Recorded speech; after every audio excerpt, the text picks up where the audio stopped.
Bonjour Catherine, bonjour Héloïse. Bonjour. Bonjour Aria. Donc, je m'appelle Aria. Depuis 2017, je suis atteinte d'un cancer colorectal. Et c'est vrai qu'on est là aujourd'hui pour en parler. Et depuis toutes ces années, j'ai vécu des dizaines et des dizaines de chimiothérapies. Et je suis passée par toutes les émotions et tout ce qui a pu avoir rapport avec le cancer finalement. Et aujourd'hui, je suis ravie de pouvoir échanger avec vous sur nos expériences pour pouvoir parler de tous ces sujets autour de ce cancer et surtout de tous les tabous qu'il y a autour de ce cancer. Donc je vous laisse peut-être vous présenter, peut-être. Tu veux te C'est présenter? moi, Wow, le privilège vas-y. de l'âge. Moi, je m'appelle Catherine et j'ai été malade il y a 24 ans d'un cancer du sein, donc en 2000. Donc, il faut s'imaginer qu'à l'époque, il n'y avait pas l'Internet de maintenant. Hein. Facebook, c'est 2004, donc vous imaginez que les réseaux sociaux n'existaient pas. Et vous êtes toutes, on se connaît tous par les réseaux sociaux, donc il y avait beaucoup de solitude et il y avait beaucoup plus de tabous, je pense, que les réseaux sociaux ont permis de lever les tabous. Donc je suis vraiment contente d'être là avec vous deux pour en parler. Ouais. Moi, c'est Héloïse, j'ai 26 ans et je suis atteinte d'un cancer du sein depuis le début de l'année. Et je suis vraiment ravie qu'on puisse se retrouver autour du cancer, surtout à l'occasion d'Octobre Rose. Oui, c'est vrai que Octobre Rose aujourd'hui, c'est aussi l'occasion de parler du cancer du sein, comme chaque année depuis des années. Mais en fait, j'en profite toujours un peu de mon côté pour mettre en lumière tous les autres cancers, puisque en Octobre Rose, c'est le cancer du sein, certes, le mois de sensibilisation sur le cancer du sein, mais c'est aussi parler de tous les autres cancers. Moi-même qui suis atteinte d'un cancer colorectal, c'est vrai qu'on n'en parlait pas du tout. Et surtout quand ça touche des sujets comme le rectum, les selles, c'est un peu compliqué au niveau du côlon, etc. Et c'est vrai que j'ai voulu directement en parler sur les réseaux. Déjà pour avoir un tableau de bord, pour pouvoir m'exprimer comme une sorte de journal intime. Et, surtout d'en parler sans tabou. Et je voulais savoir de votre côté, justement, euh, qu'est-ce qui vous a permis, en fait, qu'est-ce qui vous a aidé en fait d'en parler sur les réseaux et pourquoi vous avez mis ça en place? Moi, c'est vrai que j'ai mis le fait d'en parler enfin, je l'ai mis en valeur, entre guillemets, sur les réseaux sociaux parce que je pense que ça peut aider d'autres personnes. Ça peut aussi sensibiliser à se faire dépister, à peut-être prendre en compte qu'il n'y a pas forcément que les personnes âgées qui sont atteintes par le cancer, qu'il y a aussi des jeunes. Et du coup, peut-être que je me suis dit que ça pouvait aider des femmes celles qui étaient atteintes à se libérer, à libérer la parole autour du cancer et celles qui n'étaient pas atteintes à se dire qu'il fallait faire attention, il fallait prendre cette routine de Exactement. toucher sa poitrine, d'aller voir une fois par an un gynéco qui touche aussi la poitrine parce que faut sensibiliser, faut faire attention. Il n'y a pas que les personnes âgées qui sont atteintes par le cancer, quoi. C'est vrai. Bah, moi, en fait, il y avait rien du tout, comme je le disais tout à l'heure, et je me suis dit, je vais créer un blog d'informations sur le cancer du sein, et en fait, j'aurais pu l'ouvrir sous un pseudo, et pas du tout. Je l'ai ouvert au nom de Catherine Cerizet parce que je voulais vraiment justement briser ces tabous et dire, bah non, moi, ça m'est arrivé, j'ai eu un cancer, j'ai eu une mastectomie, on m'a enlevé le sein, j'ai eu des chimiothérapies, j'ai eu des effets indésirables, etc., etc. J'ai des enfants petits. Voilà ce qui se passe réellement quand on a un cancer. Ouais. Arrêtons de dire, parce que souvent le cancer du sein, on dit oh, t'as un cancer du sein. T'as de la chance, c'est celui qui se soigne le mieux. Bah non, non, un cancer, c'est un cancer, quel qu'il soit. Et je suis très contente qu'à l'occasion d'Octobre Rose, tu sois là, Aria, parce que effectivement, alors, les cancers colorectaux ont Mars bleu, mais le cancer, c'est vraiment toute l'année, et il faut en parler toute l'année et parler des vraies choses. Et c'est comme ça qu'on brisera les tabous. C'est vrai que le but vraiment de, de tout ce travail qu'on fait depuis des années sur les réseaux, c'est vraiment de lever le voile sur cette maladie, puisque à la base, quand on entend le mot cancer, on a peur. Et en fait, c'est vraiment un sentiment qui se crée, en fait c'est une peur générale qui se crée dans le conscient collectif parce que en fait il y a un voile dessus, il n'y a pas assez de lumière sur le cancer qui fait que on a l'habitude des images des films en fait où on dit t'as un cancer stade 4 métastatique, alors que moi j'ai un cancer stade 4 depuis le début, et en fait je voulais vraiment montrer en fait cette lumière, et je sais que je présume aussi que vous utilisez beaucoup ce mot lumière pour vous aider à avancer. Et voilà, je voulais savoir en fait ce qui vous aide à avancer dans cette maladie. Moi, c'est vrai que c'est la lumière, le bonheur. J'ai vraiment remis un sens à ma vie quand j'ai su que j'avais mon cancer. Et j'ai voulu, cette lumière qui était au fond de moi et qui était devenue peut-être toute petite, j'ai voulu la refaire briller et redonner vie en fait à cette lumière. Et c'est vraiment ça qui m'a aidée durant ma maladie, c'est de me redonner vie, entre guillemets, je pense. C'est joli cette image de la lumière. Je sais pas, moi ma lumière c'était mes enfants. Voilà, je crois que vraiment ce qui m'a tenue, c'était de me dire que on en discutait tout à l'heure d'ailleurs en préparant, de dire finalement j'ai 2 petits bouts de chou, il n'est pas question une seconde que qui que ce soit d'autre que moi les élèves. Et leur père évidemment, mais donc voilà, c'est ça qui a été la petite lumière dont vous parlez toutes les deux, c'est de me dire non, il y a pas le choix en fait, c'est pour eux je serai là en fait, et c'était ça qui était super important pour moi. Et c'est vrai que à l'annonce, quand on nous annonce qu'on a un cancer, on a toujours des peurs qui arrivent en premier, et de mon côté, étant donné que je n'ai pas d'enfant et je n'aurai pas d'enfant lié à ce cancer, la première question que j'ai posée, c'est est-ce que je vais mourir ? Et on m'a dit que le cancer colorectal était un cancer qui, pris à temps, se soignait très bien. Donc du coup, j'ai tout de suite été sur la deuxième question, est-ce que je vais pouvoir être mère ? Puisque en fait, le but d'une vie depuis qu'on est tout petit, c'est tu seras maman un jour, tu auras ta famille, tu auras ta maison, tu auras ton chien ou ton chat. Et aujourd'hui, c'est vrai que ma plus grande peur de mon côté, c'était de ne pas pouvoir avoir d'enfant. Parce qu'en fait, dans le conscient collectif, depuis la nuit des temps, la femme est là pour enfanter. C'est vrai que c'est naturellement, on est là pour porter la vie et nous sommes là pour ça. Et quand j'ai dû faire face à cette peur, donc j'ai vécu une hystérectomie et une ovariectomie complète, donc je ne pourrais plus porter la vie. J'ai dû faire un gros deuil par rapport à ça et m'accepter en tant que femme et justement cette féminité, devoir me reconstruire autour de ça en me disant c'est pas parce que je ne peux pas être mère que je ne serai pas femme et que je ne serai pas forte dans cette histoire. Et là, je voulais juste parler en fait de cette peur primaire en fait que j'ai eue à l'annonce de pas pouvoir être maman. Et aujourd'hui, vous avez parlé évidemment de la peur par rapport à vos enfants.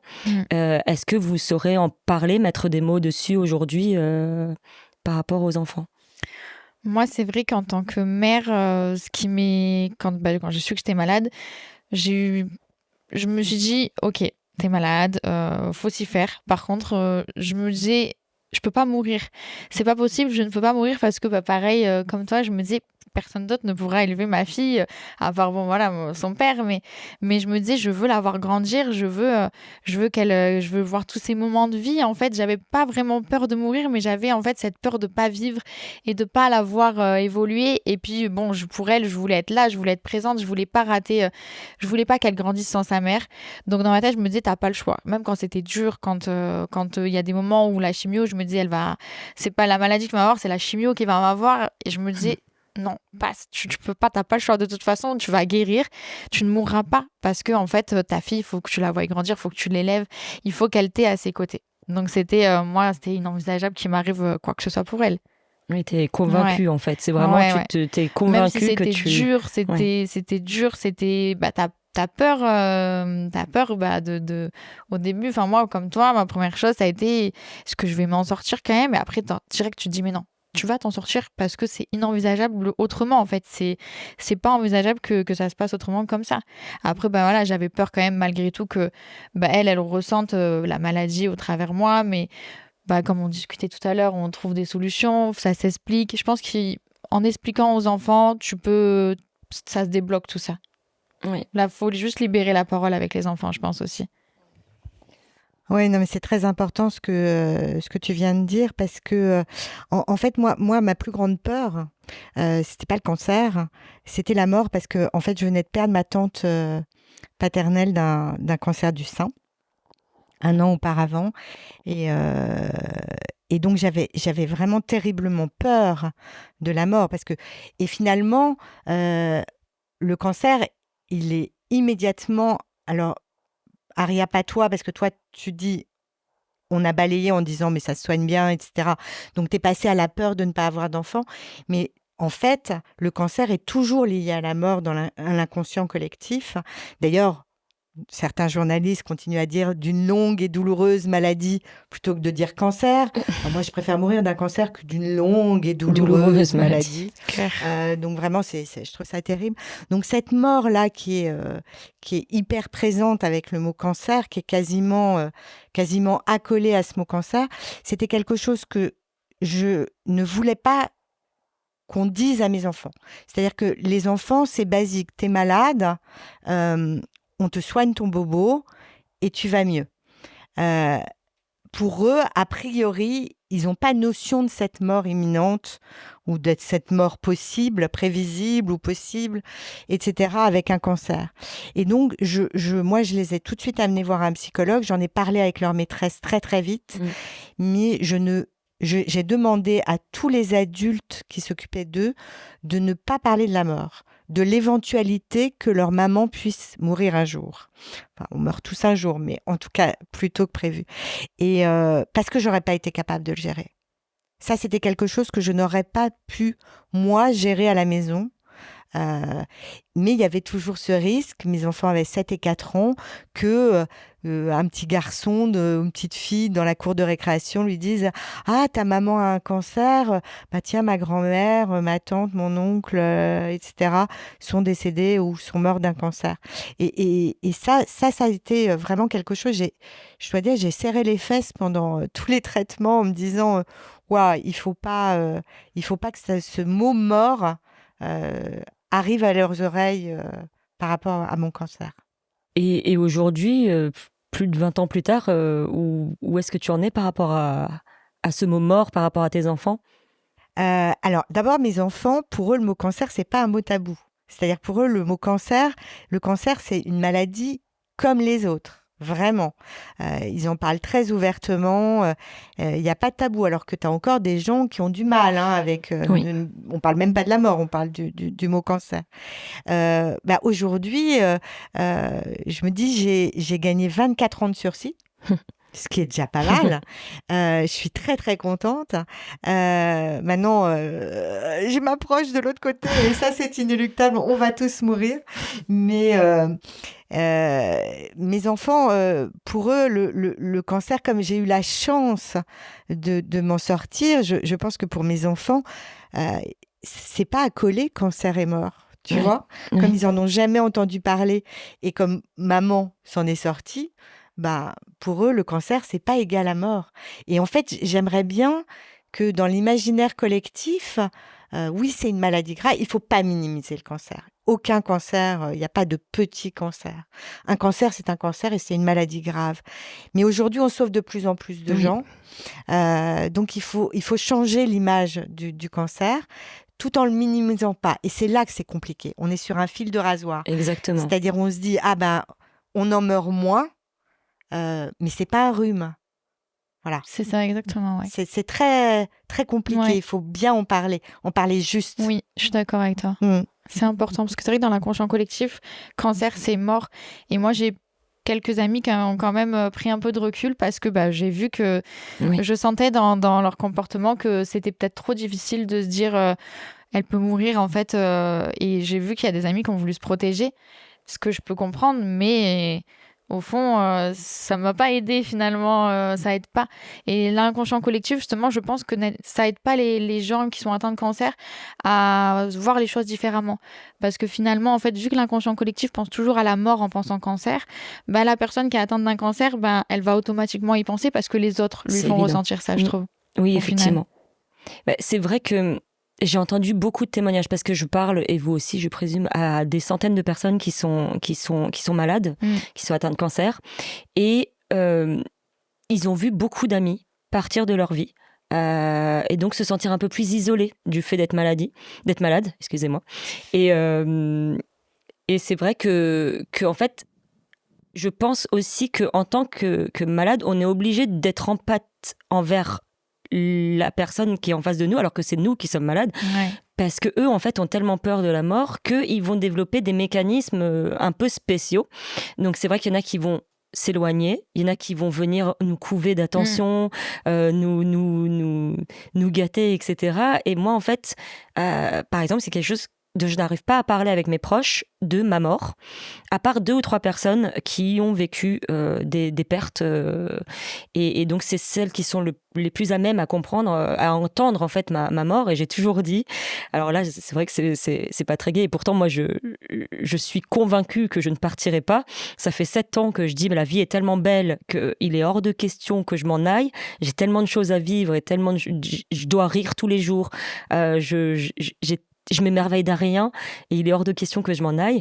Mais effectivement, avec 3-4 récidives à mon actif, j'ai évidemment pensé à la mort de temps en temps, mais jamais, ça m'a jamais brisé le cœur ou quoi, dans le fait que j'ai pas peur de la mort, dans le fait que je joue avec elle depuis le début à cache-cache. C'est-à-dire qu'elle a beau me chercher, moi je suis là, hop là, non, je suis cachée. Je suis cachée.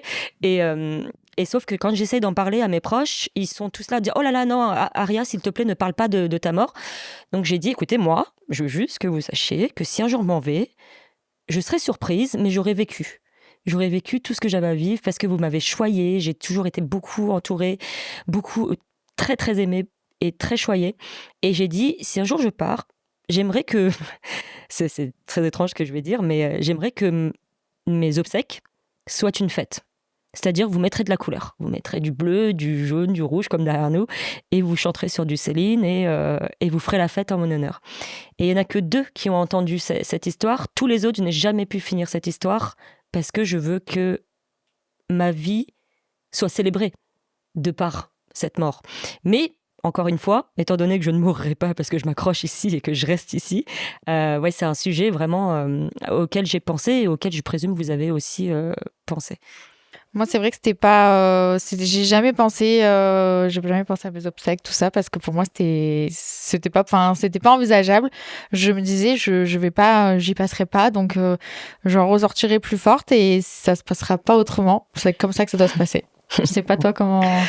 Alors moi, je me souviens plus. Je pense pas y avoir pensé, mais je vais rebondir sur ce que tu disais, Aria, à propos des gens qui osent pas te parler, des amis qui sont choqués par rapport au fait que tu parles de la mort. Moi, je me rappelle quand je l'ai annoncé à un ami, la première chose qu'il m'a dit, c'est « Mais tu vas mourir ?» Voilà, oui. Alors j'ai été surprise, j'étais dans la rue, je me souviens très bien, et je lui dis « Bah oui, mais un peu comme toi, comme tout le monde, quoi, le plus tard possible. » Et en fait, je sais pas vous, mais moi j'ai perdu beaucoup d'amis. Alors, je leur en veux pas aujourd'hui, mais bon, l'eau a coulé sous les ponts, mais j'ai perdu beaucoup d'amis qui n'osaient pas, justement. Qui n'osaient pas, ou à l'inverse, qui ne supportaient pas que j'en parle, moi, de façon fluide et sans tabou. Donc, au début, je leur en ai beaucoup voulu de me laisser, quoi, de me lâcher, parce que j'avais un cancer et qu'en plus, deuxième double peine, je perdais des amis, etc. Et il y en a aussi à qui j'ai demandé de s'éloigner parce que ils disaient pas ce que j'avais envie d'entendre et il y avait beaucoup de maladresse, etc. Ouais. Et parfois, quand on est malade, on est un peu chiant et voilà. Donc, mais j'ai découvert d'autres personnes à l'époque sur lesquelles j'aurais pas misé 1 euro, qui ont été là, qui avaient les mots justes, qui savaient exactement quoi me dire. Ou ne pas me dire d'ailleurs, parce que le silence, c'est quelque chose qui accompagne aussi, qui est important. Quand on ne sait pas quoi dire, on dit rien, mais on est là. Oui. Ouais. Et cet isolement que j'ai ressenti aussi en tant que femme jeune, à l'époque, où il n'y avait pas les réseaux, où il y avait pas, où il y avait très très peu de femmes de mon âge dans les salles de chimio, etc. Ça a été des moments compliqués avec ses amis qui partaient, etc. Mais aujourd'hui, avec le recul, je leur en veux pas parce que je pense que justement, on en parlait encore mal, on en parle de mieux en mieux. Je n'irais pas dire jusqu'au fait qu'on en parle bien, mais c'est en éduquant, en sensibilisant les gens comme on le fait sur les réseaux, etc., qu'on y arrivera à Mm. C'est vrai, parler naturellement de quelque chose qui est naturel, parce que finalement, la mort, c'est aussi naturel que la vie. Hein. c'est vrai. C'est vrai. Et moi, c'est vrai que je n'ai perdu aucun ami dans cette histoire. Comme je l'ai toujours dit, je suis très très bien entourée. Et il y en a certains qui sont revenus dans ma vie où je m'y attendais vraiment pas. Et en fait, ils ont joué des rôles cruciaux. Cruciaux dans ce retour dans ma vie et m'ont aidé vraiment à avoir une guérison de l'âme en fait entre guillemets et c'est vrai que dans ces phases-là je sais que on m'a beaucoup aidé à retravailler sur mon image parce que ils m'ont vraiment en fait reflété la vraie personne que j'étais. Or, vous le savez très bien, on a une image qui change beaucoup dans la maladie. J'ai perdu les cheveux. Je les ai perdus 2 fois à moitié, 1 fois complètement. J'ai eu la peau qui partait vraiment en lambeaux. C'est vraiment le mot. J'avais un visage presque momifié. Et c'était très compliqué de se regarder dans un miroir et de se dire mais quelle femme je suis en fait en dessous de ça. Il y a des matins que je me réveillais, j'hésitais entre pleurer et rire.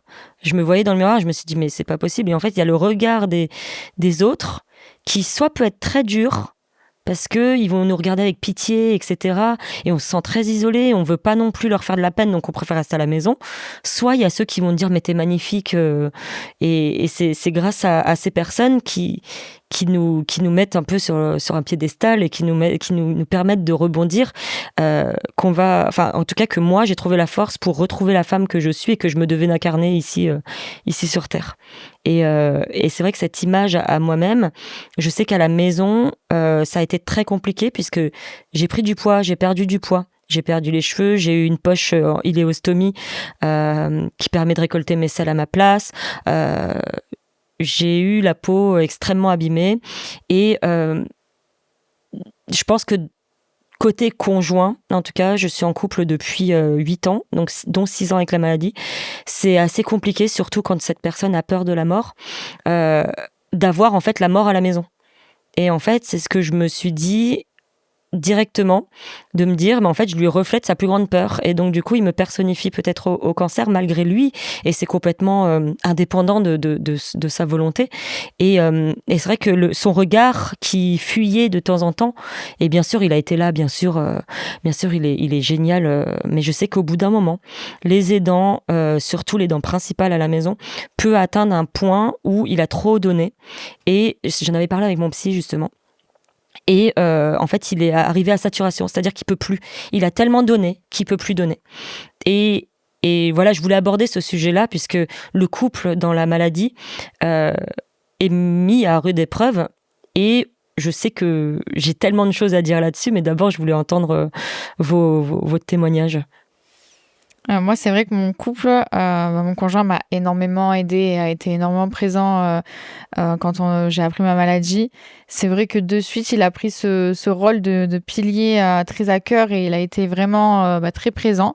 Après, c'est vrai, voilà, effectivement, petit à petit, on sent que malgré tout, ça laisse un poids sur leurs épaules et que peut-être que pas la responsabilité, mais ce devoir qu'ils se mettent eux-mêmes de devoir porter, moi en l'occurrence la famille, finit peut-être par un moment donné être étouffant ou pesant peut-être pour lui.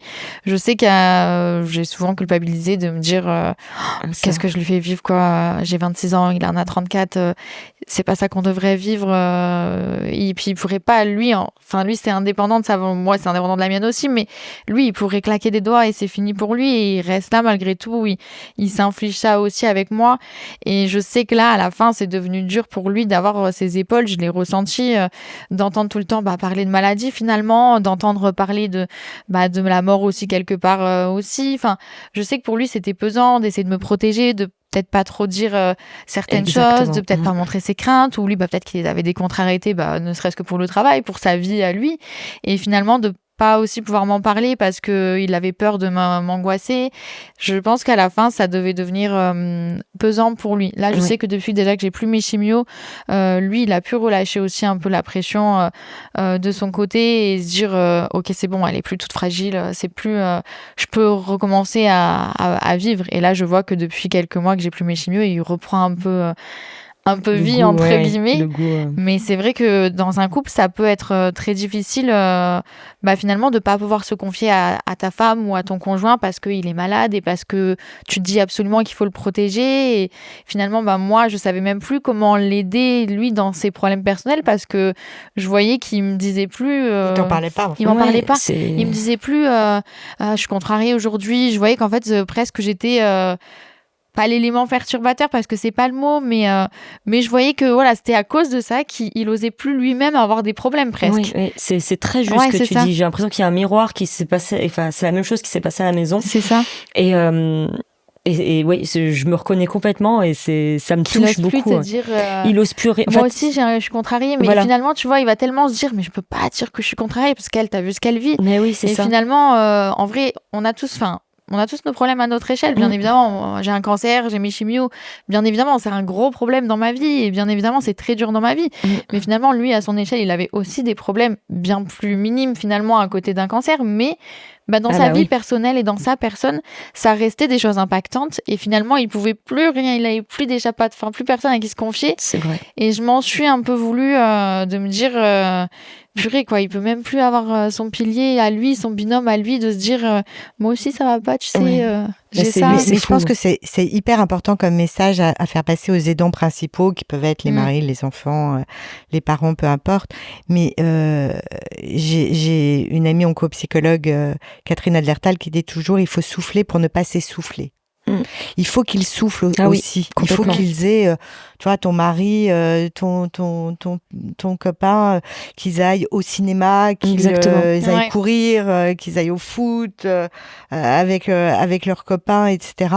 Et qu'ils ne se culpabilisent pas d'avoir eux aussi des problèmes. Et moi, je me souviens très bien que je disais, mais même pas seulement à mon mari, à ma meilleure amie, je disais, mais si, raconte-moi tes problèmes. Elle commençait toujours sa phrase par, oui, enfin, il y a plus grave dans la vie. Exactement pareil de mon côté. Je m'en fiche. Raconte-moi ta vie. Raconte-moi tes histoires avec ton mari, avec tes enfants, tes problèmes, le dernier film que tu as vu, etc. Ramène-moi la vie à la maison. C'est vrai. Parce que sinon, je suis une morte vivante si on peut plus me parler. C'est vrai. Mais je pense que les conjoints, c'est... pour rebondir sur ce que tu disais, Aria, avec ta féminité, la femme que je suis, etc. Les conjoints, quand on perd ses cheveux, alors moi j'ai eu de la chance, je les ai pas perdus complètement, donc je suis pas passée par la case perruque ou frange ou subterfuge bonnet foulard, mais j'ai eu une mastectomie, donc une ablation d'un sein, et là c'est la féminité, elle est mise à mal. Alors, j'ai entendu énormément de femmes me dire, mais je préfère perdre un sein que perdre mes cheveux, parce que les cheveux, ça se voit, alors que le sein ne se voit pas. Alors, je sais pas, il y a absolument aucune compétition, et puis souvent les femmes perdent un sein et leurs cheveux, donc voilà. Mais cette féminité, elle, qui est mise à mal, c'est quelque chose qui est hyper important et dont j'ai eu beaucoup de mal à parler. Moi, j'ai eu un mari très aimant, très aidant, mais j'ai divorcé au bout de quelques années après mes traitements, bien après mes traitements. Et en fait, perdre un sein, pour parler crûment, quand tu reviens sur le marché, dans l'intimité, c'est au niveau intimité, c'est pas simple. C'est quand est-ce que je le dis, à quel moment je le dis. Si je le dis au début, il va fuir. Surtout à l'époque, en ce moment avec les applis de rencontre, il va fuir. Il y a tellement d'autres femmes qui n'ont pas de problème. Pourquoi s'encombrer avec une femme? Bon, moi, je suis reconstruite, mais quand même, tu vois. C'est pas la poitrine que j'avais avant. Et Et puis si tu le dis pas, t'arrives au moment où tu te déshabilles, t'as pas envie d'enlever ton soutien-gorge et puis tu lui dis ah j'ai complètement oublié de te dire un truc, il m'en manque un. Ouais. Et ça je trouvais pas ça très fair, tu vois. Donc c'est vraiment quelque chose dont j'ai beaucoup discuté avec les psys, beaucoup discuté avec des amis, beaucoup discuté avec des femmes concernées, etc. Voilà. Et alors chacun trouve sa solution, etc. Mais je racontais une anecdote tout à l'heure à Élodie j'ai rencontré une amie qui travaille dans les maladies inflammatoires chroniques de l'intestin, donc ça rejoint un peu, et qui m'a dit, qui m'a raconté une histoire d'une jeune femme de ton âge qui avait une poche justement et qui définitive et qui lui avait dit écoute moi j'aurais jamais plus d'amoureux quoi. Et ma copine lui a dit, elle est directrice d'une association, elle lui a dit mais pourquoi? Je peux pas le dire, c'est complètement tabou, je ne peux absolument pas dire ça. Et elle lui a dit mais pourquoi tu lui dis? Elle lui dit mais pourquoi je peux pas lui cacher? Je dis écoute, tu le rencontres, vous allez boire un verre, tu parles de tout, de rien, etc. Et puis finalement vous vous embrassez, vous faites l'amour dans une voiture, il voit rien. et puis après il sera amoureux et puis il sera bien le temps de lui dire. Et elle l'a fait. Cette jeune femme l'a fait. Je ne connais pas son nom, donc je ne trahis pas de secret. Elle l'a fait. Dans une voiture, ils sont mariés, ils ont 2 enfants. Et quand elle m'a dit ça, cette amie m'a raconté cette histoire, je me suis dit, mais c'est vrai finalement. Pourquoi le dire? Pourquoi le dire? Alors après, je pense que chacun trouve sa solution. Voilà, chacun trouve sa solution.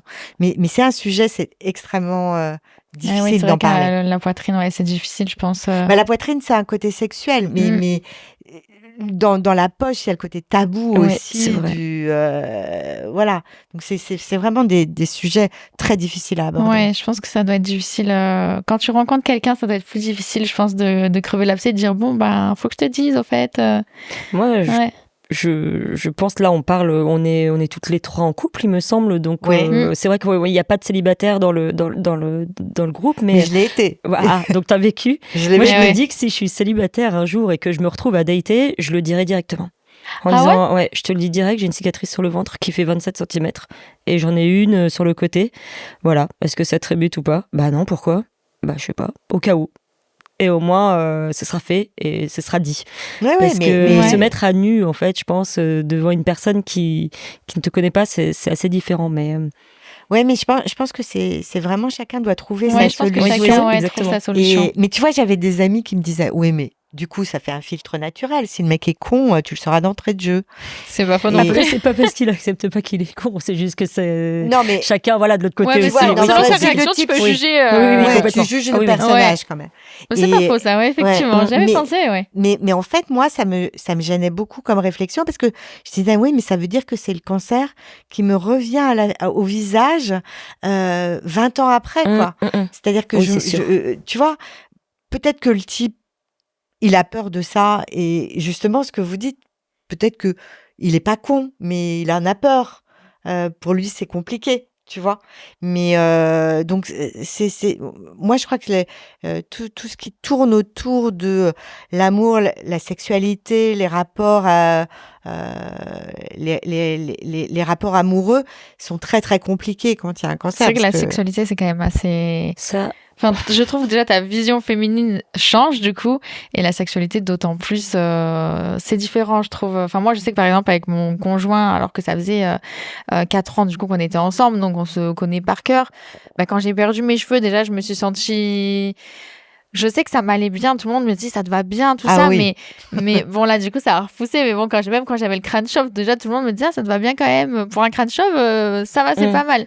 Mais c'est vrai que j'étais pas, moi ma vision de moi-même personnelle, alors que j'avais toujours quand même ma poitrine malgré tout, mais ma vision quand même, j'étais pas à l'aise quoi, je me disais, je sais pas, j'étais pas à l'aise, je me disais pas moi, je sais que c'est moi, mais en même temps, je me sens pas féminine.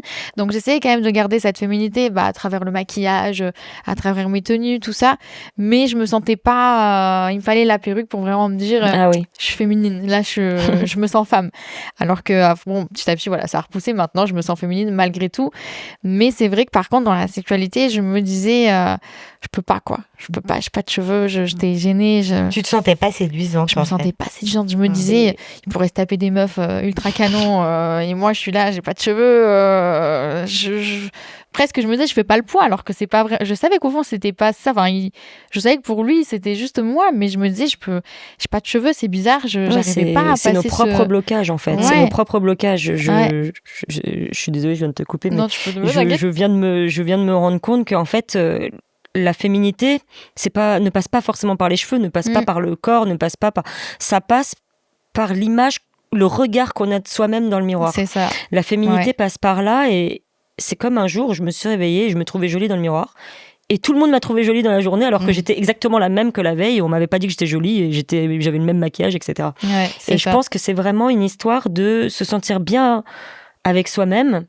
Et donc, du coup, de l'autre côté, en fait, on va rayonner autre chose, je pense, exactement, qui fait que l'autre aura plus envie de venir vers toi, etc. Mais c'est vrai que en termes de sexualité à la maison, le cancer, oui, mais bien le bazar. Après, j'avais la ménopause en même temps, parce que du coup, j'avais on m'a mis sous ménopause artificielle pour me protéger mes ovaires, tout ça. Et c'est vrai que du coup, t'as aussi les effets secondaires de la ménopause, donc sécheresse, pas de libido.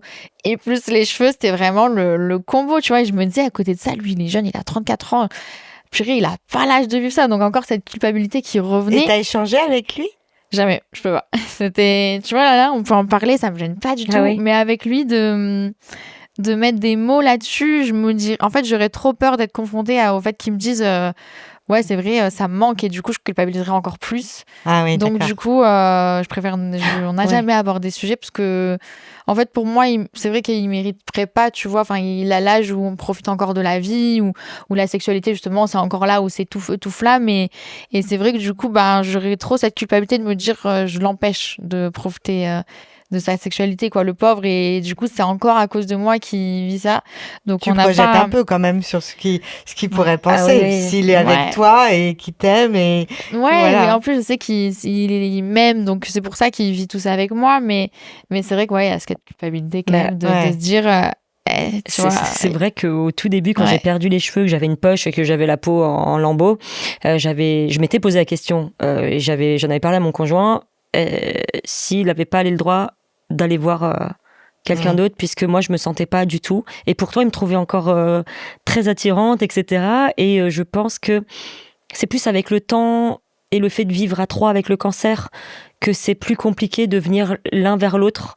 Et je pense pas que ce soit physique, je pense que c'est plus dans la tête, que quand on laisse passer la routine avec le cancer, que on vit autour de cet emploi du temps, des traitements, qu'en fait lui il sait jamais quand est-ce que je suis fatiguée, quand est-ce que j'ai mal, du coup il sait jamais quand est-ce qu'il peut venir vers moi. Or moi, dans ma tête, c'est je suis moche, il veut plus me regarder, alors que ça n'avait aucun rapport avec ça. C'est ça. Ça avait juste rapport avec je ne sais pas quand est-ce que tu es disponible. J'ai peur de te faire mal. Exactement. Voilà. Mais je pense qu'il faut parler. Mais la communication, c'est vraiment le lien. Mais si nous, on se dit, je suis pas belle, je suis pas séduisante, comment il peut faire ? Et lui, il se dit, j'ai peur de lui faire mal, elle est pas bien, elle sort de chimio, etc. À ce moment-là, il y a plus de communication. Et du coup, on pense pour l'autre pense pour nous. C'est exactement ça, et voilà. Donc, je pense que la communication, c'est la clé, vraiment. Ouais. Je pense que c'est la clé de pas mal de choses, finalement. Ouais.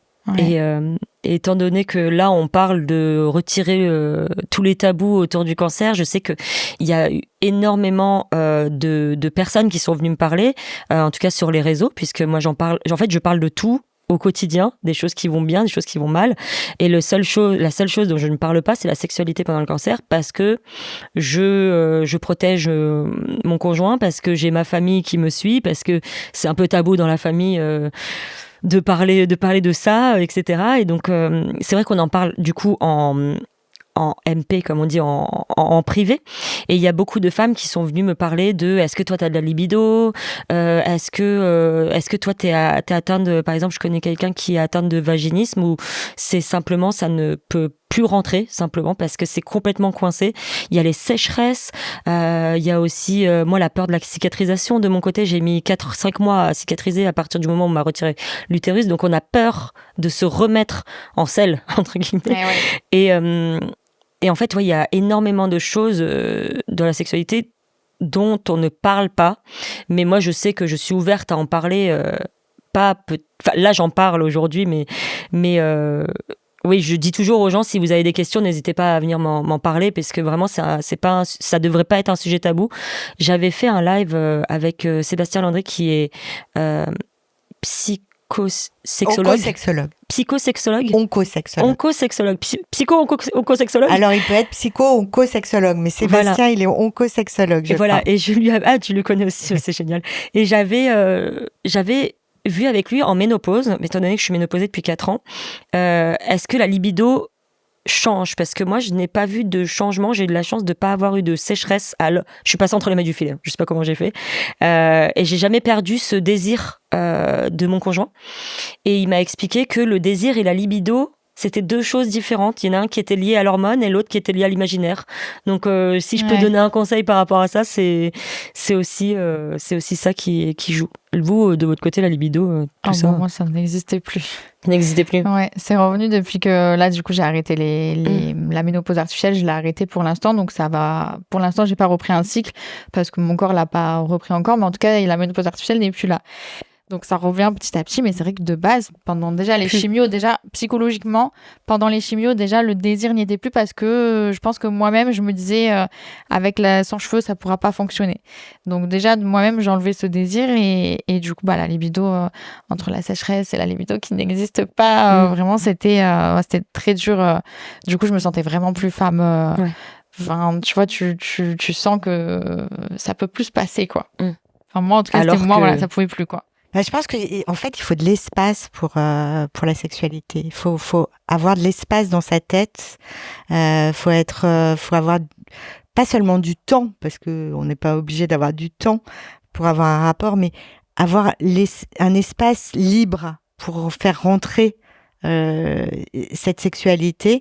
Et quand on est en chimiothérapie, on n'a pas cet espace. C'est vrai. Et donc, ce que disait Sébastien, c'est que, en fait, surtout la sexualité féminine, mais la sexualité masculine aussi, elle est compliquée, mais la sexualité féminine, c'est aussi vachement dans la tête. Ouais. Donc, si on n'a pas cet espace libre dans sa tête, il n'y a pas de libido. Ouais. Après, la ménopause n'est pas synonyme d'arrêt de la sexualité. Ça, c'est sûr. Je confirme. Je confirme aussi. Je tiens à le dire quand même. D'accord. Pour mais toutes c'est vrai que les je pense femmes, que ça passe beaucoup dans la tête. C'est vachement dans la tête, mais c'est aussi parce que dans l'imaginaire, la femme est là, et c'est ce que tu disais, Aria, pour procréer, etc. Et sinon, t'es pas une femme.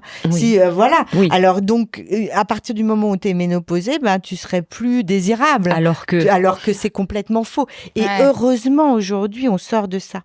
Mais je pense que la sexualité et le cancer, c'est vraiment comme la mort et le cancer, c'est 2 tabous qui se rencontrent. Oui. Vraiment. C'est-à-dire que les gens ne parlent pas de cancer et ils ne parlent pas de sexualité. Et alors, imaginez une personne atteinte d'un cancer parler sexualité, c'est juste inacceptable. Et même nous, en tant que malades, est-ce que vous avez déjà parlé à votre oncologue de sexualité? Non, parce que c'est vrai que je trouve que ça peut paraître tabou. On leur reproche souvent de ne pas nous en parler et de ne pas nous dire vous risquez d'avoir des effets indésirables avec l'hormonothérapie, etc. Mais nous non plus, on n'en parle pas. Et pourquoi on n'en parle pas? Moi non plus, j'en parlais pas. Enfin, j'ai fini par lui en parler à un moment, mais on n'en parle pas parce qu'on se dit il est en train de me sauver la vie et moi je vais lui parler de cul. Exactement. C'est exactement ça. J'en ai parlé avec mon psy, par contre. Mon psy de l'hôpital, à l'hôpital. C'est ça. Mais en fait, moi, ma psychologue m'a dit mais si, parlez-lui en parce que c'est important. La libido qui est partie avec l'hormonothérapie, etc. Je lui en ai parlé parce que si lui n'en parle pas et nous, il nous en parle pas. Bon, nous ne lui en parlons pas, c'est sûr qu'on va pas lever les tabous, le voile, il va mais pas se lever. Mais c'est vrai que je me serais dit, je me suis dit, non, mais le mec est en train de me sauver et moi je vais lui parler de ça. il va se dire, elle est tordue celle-là. Mais c'est Mais vrai qu'en non, fait, en fait, non, on est toutes comme ça. finalement, non, oui. ça fait partie de la vie. Ça fait partie de la Mais c'est vrai qu'en vie. fait, c'est nous-mêmes nos propres barrières. Comme finalement pour le désir, c'est nous-mêmes. On est notre En fait, c'est propre nous et frein. nous finalement. Ouais, et je Mais- pense que les tabous viennent pas seulement des autres, hein, ça vient Des fois, ça De vient nous-mêmes, ah oui, aussi, ouais. complètement. On Mais- se dit peut-être qu'il va penser ça. Alors que non. Ou peut-être que si, alors que finalement, non. Alors que non, les gens, mon homme me trouvait très très beau. Pardon, ma phrase, en fait, c'est le fait d'avoir C'est dit toi mon homme qui m'a dégoûtée. Et c'est toi, non mais c'est toi qui le trouves beau, c'est pour Voilà, ça. Ouais. mon conjoint me trouvait très belle, alors que moi, je me mettais des barrières moi-même.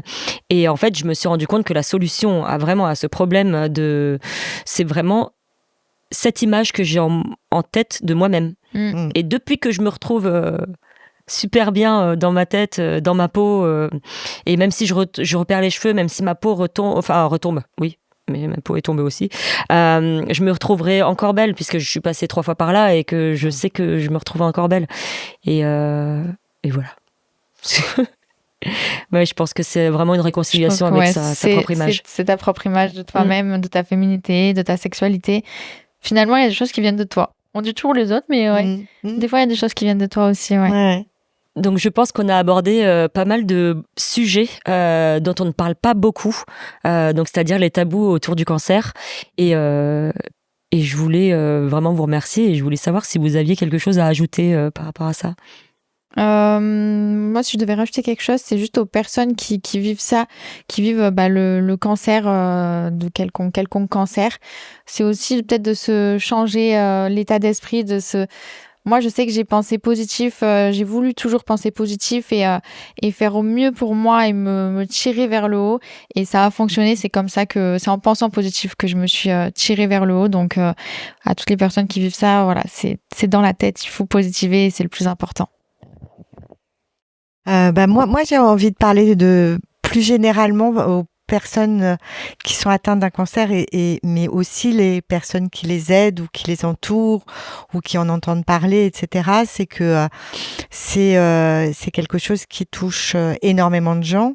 Tout le monde connaît ou connaît quelqu'un qui a, etc., un cancer, et que je souhaite que ce genre d'échange qu'on a pu avoir, ouvre un peu les esprits et que les gens se disent que oui, finalement c'est une maladie, il y a des problèmes, on en parle peu, on en parle mal, on n'en parle pas assez, et soyons naturels, parlons des choses telles qu'elles sont.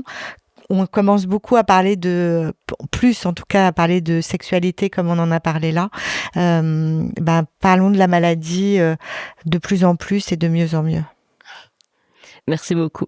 Et moi, je rajouterai à vos belles conclusions que, en fait, je pense qu'on devrait arrêter de culpabiliser un peu sur tout quand on est patient et aussi quand on est aidant, parce que les aidants qui sont là avec nous portent beaucoup sur leurs épaules. On a le droit d'être un poids nous-mêmes, on a le droit de se sentir un poids pour les autres.